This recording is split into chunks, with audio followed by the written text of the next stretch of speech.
আসসালামু আলাইকুম, কি অবস্থা সবার? এই মুহূর্তে আমরা আছি জুমুরের সামনে।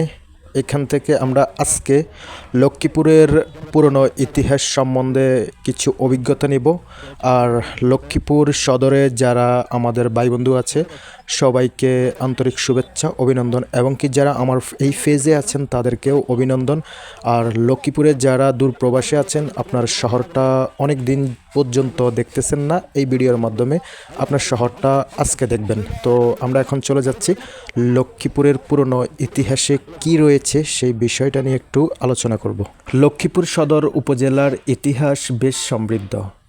1860 সালে এটি থানা হিসেবে গঠিত হয় এবং পরবর্তীতে 1984 সালে 26শে মার্চ উপজেলা হিসেবে উন্নতি হয়। শহরটি গঠিত হয় 1976 সালে।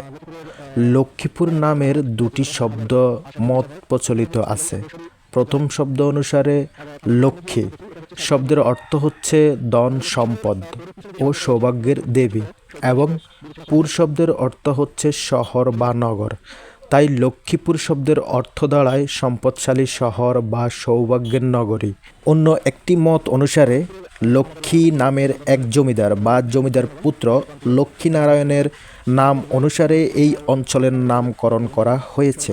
ঐতিহাসিকভাবে লক্ষ্মীপুর শহরটি মেঘনা নদী, বালুয়া নদী এবং করালিয়া নদীর তীরে অবস্থিত ছিল।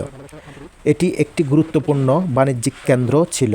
1870 সালে এখানে সুরেন্সপি আদালত প্রতিষ্ঠিত হয়, যা ওই অঞ্চলের বিচার ব্যবস্থার একটি গুরুত্বপূর্ণ অংশ ছিল। 1971 সালে স্বাধীনতা যুদ্ধের সময় লক্ষ্মীপুর শহরটি বেশ যুদ্ধের সাক্ষী ছিল। 1971 সালে 6 জুলাই মুক্তিযোদ্ধারা লক্ষ্মীপুর শহরের রহমতখালী সেতুর কাছে অতর্কিত হামলা চালিয়ে 72 জন পাক সেনাকে হত্যা করে। লক্ষ্মীপুর পৌরসভা গঠিত হয় 1976 সালে এবং এর উত্তরে রয়েছে রহমতখালী নদী। অতএব লক্ষ্মীপুর সদর উপজেলার ইতিহাসের একদিকে যেমন ঐতিহ্যবাহী, তেমনি এটি স্বাধীনতা যুদ্ধের একটি গুরুত্বপূর্ণ স্থান ছিল। আমি লক্ষ্মীপুর জেলার বাসিন্দা, আর আমার প্রিয় জেলা হচ্ছে আমার মাতৃভূমি, আমার প্রিয় জেলা লক্ষ্মীপুর জেলা। আপনি যদি লক্ষ্মীপুর জেলার হয়ে থাকেন তাহলে অবশ্যই ভিডিওটি আপনার জন্য।